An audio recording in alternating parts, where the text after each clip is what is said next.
आम्ही आता उगारमधील बाबुआ केवटे हे मोठे शेतकरी आहेत, त्यांच्या प्लॉटमध्ये आलेलो आहे आणि त्यांचा जवळपास हा 12-12.5 महिन्याचा ऊस आहे आणि 12.5 महिन्यामध्ये हा जो ऊस आम्ही हातात घेतलेला आहे त्याची तुम्हाला कांडी मोजून दाखवतो आणि ह्याचं वजन पण आपल्याला करायचं आहे परत जाऊन.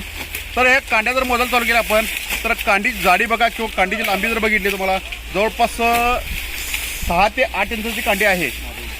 6 ते 8 इंचाची कांडी आहे आणि कांडी तुम्हाला मोजून दाखवते परत. 1 2 3 4 5 6 7 8 9 10 हे 10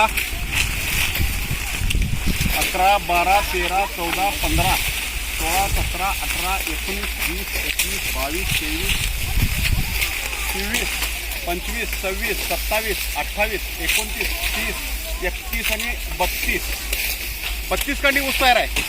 म्हणजे कुठं 32 आहे, कुठं 37पर्यंत 38पर्यंत पण कांडे आहेत.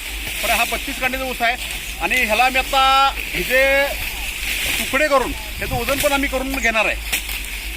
ठीक आहे, ओके.